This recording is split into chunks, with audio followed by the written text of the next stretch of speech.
Remind everyone that dermocosmetic products are similar to formulas that you might find in a dermatologist's office or in a med spa. So we want to be sure and be really clear on the guidelines by adding these into your skincare routine, okay? So we're going to talk through that. Now, having said that, Clinical Solutions HA plus Ceramide Hydrator and the C plus resveratrol can be incorporated into any Mary Kay skincare routine. I think I've said that like 5 times. It's an important point, okay? Now, if you are using Clinical Solutions Retinol 0.5, it's recommended to introduce Clinical Solutions C plus resveratrol line reducer after completing the retinization process, okay? That's an important point. Now, the HA plus Ceramide Hydrator can be used during or after completing the retinization process, okay? Now, additionally, once skin is retinized, we recommend you apply your vitamin C formulas in the morning and or the alternate evenings from your applications of Clinical Solutions Retinol 0.5. And of course, as always, that depends on your skin's tolerance. Right. Now, but if you are not using the Clinical Solutions Retinol 0.5 for some reason, you still could use the boosters, right?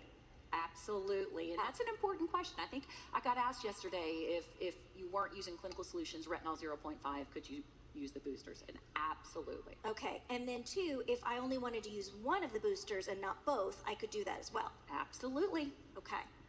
Important to get these things clear, right? Okay. Well then, let's talk through kind of what an order of application might look like. So let's say I'm using the Time-Wise Repair Set and I am using Clinical Solutions 0.5. Okay. So a morning routine might then look something like this. Okay, so first I would use my Time-Wise Repair Foaming Cleanser, and then I'm going to use both boosters because, you know, more is more. So then I would apply the booster first, absorb, then follow with the HA plus Ceramide Hydrator, and then after that I would apply my rest of my routine as normal. So the Advanced Lifting Serum, the Day Cream, and finally the Eye Cream. That's correct. And Kristen, since you're using both boosters, which I highly recommend, the C plus resveratrol line reducer is applied first. And another thing is, don't mix the boosters together, okay? There's no shortcuts. Apply one, let it absorb, and then apply the other. That's right, no shortcuts, no mixing it in your hand, all right? No mad scientist in the bathroom. Okay, well then an evening routine could look something like this. I'm gonna, again, use my Time-Wise Repair Foaming Cleanser. I'm gonna follow with only the HA plus Ceramide Hydrator Booster. And then I'm going to apply my eye cream because I don't want to accidentally get any of the Retinol 0.5 in my eye area. Then next comes my Retinol 0.5, then my Advanced Lifting Serum, and I'd finish with my night treatment. Does that sound about right? It's exactly right. I love your regimen, by the way. You don't want to apply the C plus resveratrol line reducer at night in this example, and why? Because she's using the Retinol 0.5 cream, right? So you want to apply the booster on a different night.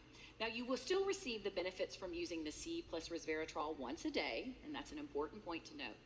And speaking of usage, an important thing is that while we recommend to use 6 to 8 drops of the booster, the usage amount varies by person, right? So Definitely. You're going to have to determine that. You might want to start with 2 to 3 drops and then add a little bit more if you need it. Yeah. Now, to apply, you would dispense the product into your palm and then just smooth it evenly over your face and neck, avoiding the eye area. That's very important. Then, what do?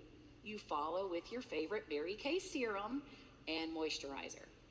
And remember, what's the most important thing? Consistency. Consistency is key to achieve maximum benefits. Definitely, absolutely. You've got to use it in order to see that changes. Absolutely. Okay, well, Dr. Lucy, this has been so helpful. We covered a lot of ground in a few minutes here today. We talked about the difference between boosters and serums. We did a deep dive on the ingredients in each booster, and we discussed how the booster fits into your skincare routine. We so appreciate you joining us to talk about these exciting new additions to the Clinical Solutions line. Well, it's been my pleasure, Kristen, and it's great to see everyone. Well, and we hope you are excited about having the boosters added to your Clinical Solutions line.